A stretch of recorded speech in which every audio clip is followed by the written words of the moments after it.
Thorchain was hacked in $10 million. Today, everybody's talking about it. Tradings are halted in the chain. Nobody can use Thorchain right now for cross-chain swaps. Let's understand what's happening. I'll try to get all the technical stuff and explain it in an easy way, as I usually try to do.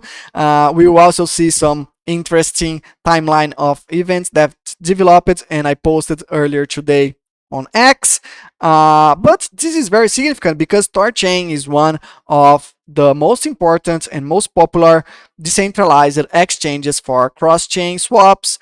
So if you want to trade BTC to ETH or to XMR now, like using different chains and trade tokens and assets among them, Thorchain is a good place where you can do that. I like the project, so let's understand what's happening because this is relevant.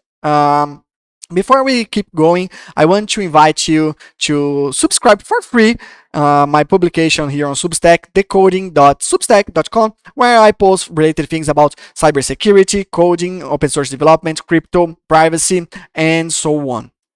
So you can take a look at the content there. You can also follow me on X. I reproduce most of the content also on X at Vini Barbosa BR, and follow me, follow my work, and support me if you can by your comments and sharing and your feedback as well, because it's super important to me. So yeah, let's enough with the yada yada. Let's talk about what matters. So obligvionsage said he found the root case to the Thorchain exploit. He mentions a vault churn address poisoning. We then discovered that it wasn't address poisoning, but it is related to vault churn and vault migration. This is the attack surface the hackers use it to exploit. So let's try to understand what this means and what happened here. So on the address poisoning, the update and credited here by the author on the report is a discovery by Bantag that mentions it is deeper than just address poisoning. It's an issue in the code logic. It's a logic flaw, and he believes it's related to this fixed common commit by 6 days ago that is a signed full observed transaction wrapper to prevent proposer forgery. So basically this is what happens, and this is what obligvionsage describes here in this documentation.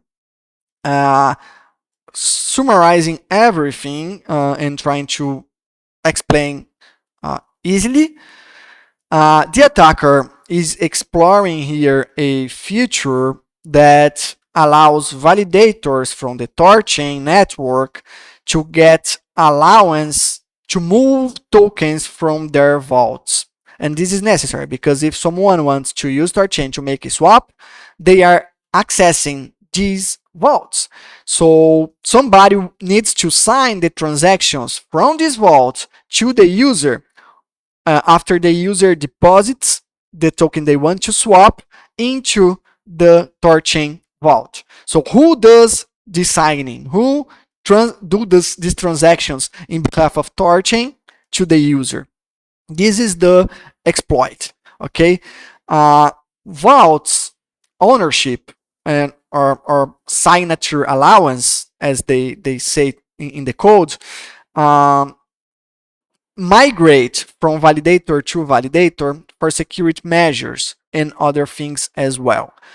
So the attacker here managed to get an authorization from the whole Thorchain's network of validators using this function, transfer allowance, to an address they controlled.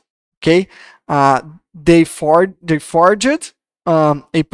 what's looked like a legit proposition of a vault migration using this vault allowance function, transferring the allowance from a USDC vault in Ethereum to the address they controlled. This is a real transaction, the Ethereum blockchain. We can see here 2 days ago. This is the function transfer allowance.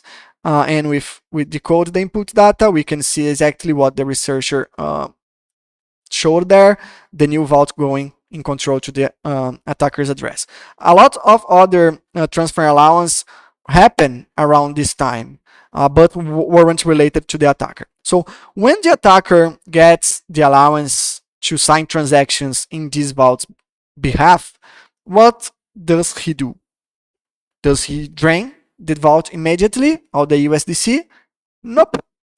They wait for 2 days and they keep acting as if they were legit.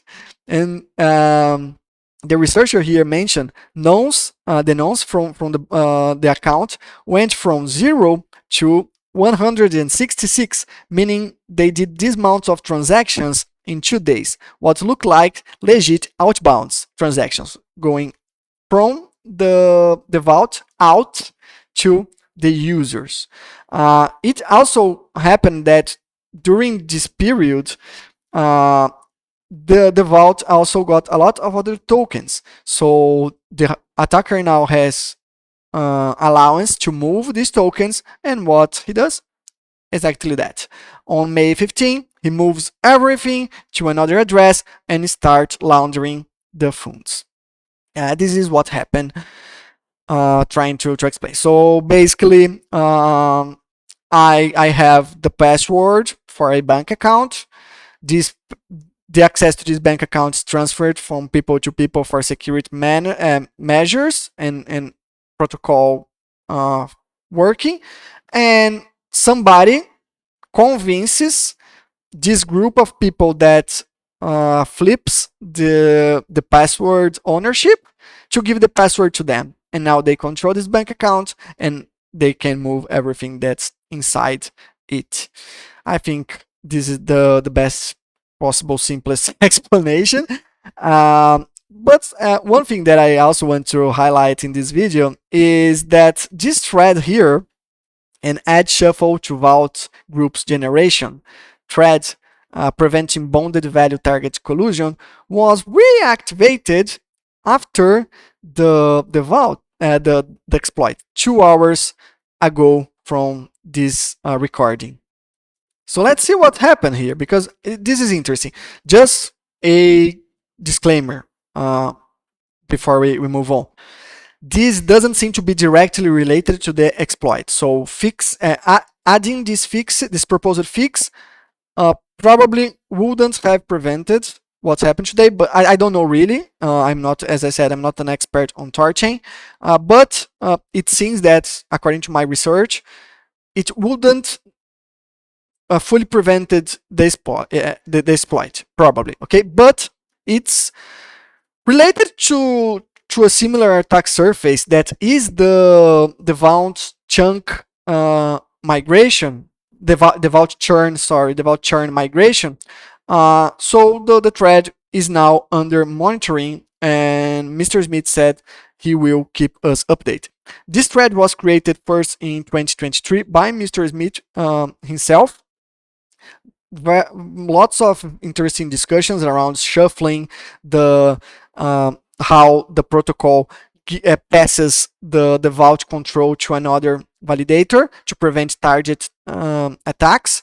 But the thread was closed. Son of Odin closed the thread in July 2023. Later, Jack Zampolin in August 2024 suggested that the thread should be reopened. They had some very interesting discussions here, but the thread went silent in September 2024, a few weeks after Jack proposed reopening it. But out of nowhere, Son of Odin comes here and adds a priority tag to the thread 2 months ago, in February 2026. Then the exploit happened, and 2 hours ago, Mr. Smith says, in light of recent events related to Thorchain vaults being exploited, we will monitor and update this thread issue with any relevant content and be available for discussion of this if required. I think this is the correct thing to do. So it's a similar attack surface. So yeah, let's keep let's reactivate the discussions here and maybe apply the fixes. but we are not yet sure if this would have prevented today's exploit or not. Anyway, interesting developments happening on Thorchain. As I said, I really like the chain despite recent attacks, and I'll keep watching and following everything that's going on and keeping you guys up to date. You can follow me everywhere. I'm also growing my TikTok and YouTube, not that active there, but I prefer X and Substack, so feel free to find me in these places. You can find more of my work and also social networks in vinib.card with 2rs.co. I have my everything you need about me here. So hope you liked it. See ya. Bye bye.